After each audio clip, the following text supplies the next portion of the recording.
মহাদেৱৰ আবিৰ্ভাৱ আমগুৰি ধেনুচা গাঁৱৰ প্ৰশান্ত দত্তৰ বাসগৃহত।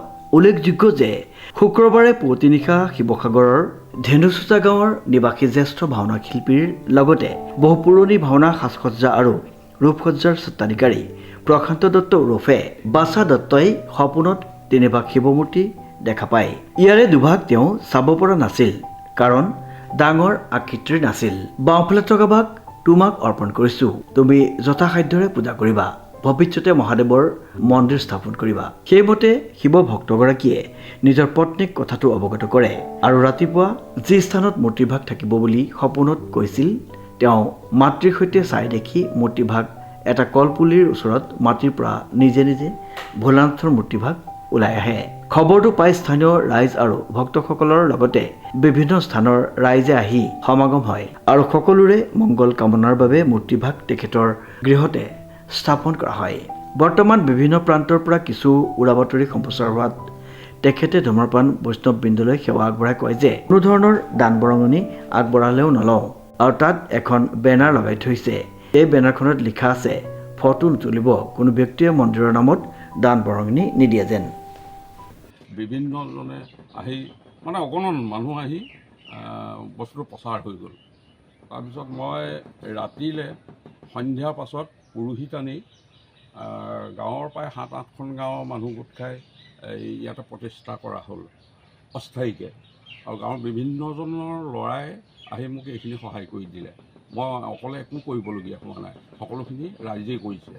আৰু আমাৰ আমগুৰি থানাও তেখেতসকল আহিছিলে, প্ৰশাসনিক বিষয়াসকল, তেখেতসকলো চাই গৈছে।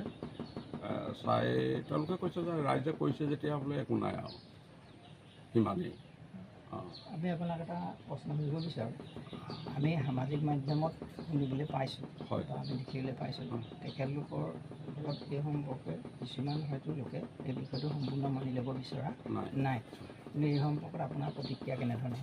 প্ৰতিক্ৰিয়া এইটো মোৰ সম্পূৰ্ণ ব্যক্তিগত কথা, মই ব্যক্তিগত হিচাপে পাইছোঁ, আৰু ব্যক্তিগত হিচাপে মই পুৱা গধূলি তেওঁক মানে বন্তি জ্বলাম আৰু ধূপ জ্বলাই মই তেওঁক পূজা অৰ্চনা কৰিম। মই অন্য একো নাই। মই ইয়াত এটা ডাঙৰ অনুষ্ঠান, ৰাজহুৱা অনুষ্ঠান কৰিম বুলি মই এইটো মানে কল্পনা কৰি ব্যৱসায় ভিত্তিত বুলি মানে কৰা নাই। মোৰ নিজৰ ব্যক্তিগত কথা, মোৰ ব্যক্তিগত হিচাপে মন্দিৰভাগ মই প্ৰতিষ্ঠা কৰিছোঁ, আৰু মই ব্যক্তিগত হিচাপে তেখেতক পুৱা গধূলি পূজা কৰিম।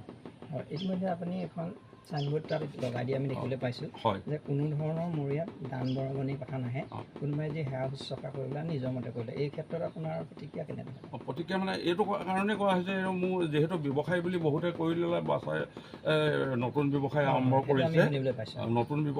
কৰিছে, গতিকে ইয়াত মোক কোনো দান দক্ষিণা নালাগে। আৰু কোনোবা আহিছে, এতিয়া আপোনালোক আহিছে, মই আপোনালোককতো বাধা দিব নোৱাৰোঁ। আপোনালোকক মন্দিৰ ধূপ জ্বলালে মই আপোনালোকক বাধা দিব পাৰিম জানো? কাৰণ সেইটো অন্তৰত দুখ দিয়া হ'ব আপোনাৰ। গতিকে মই সেইখিনি নকৰোঁ। কিন্তু তেওঁলোক আহক, যিসকল আহিছে স্বইচ্ছাই তেওঁলোকে বন্তি জ্বলাইছে, ধূপ জ্বলাইছে, আৰু কিবা অৰিহণা এটা দিছে। ধৰক অৰিহণা মই সেইকাৰণেই লিখিলোঁ দান বৰঙণি হিচাপে কোনোবা মানুহে মোক দিব নালাগে। এতিয়া অৰিহণাটো মই ক'ৰবাত গ'লে তামোল পাণ এভাগ দি সেৱা ভাগ ল'লে অৰিহণা এটা দিওঁ 11 টকা বা 21 টকা বা 51 টকা তেনেকৈ।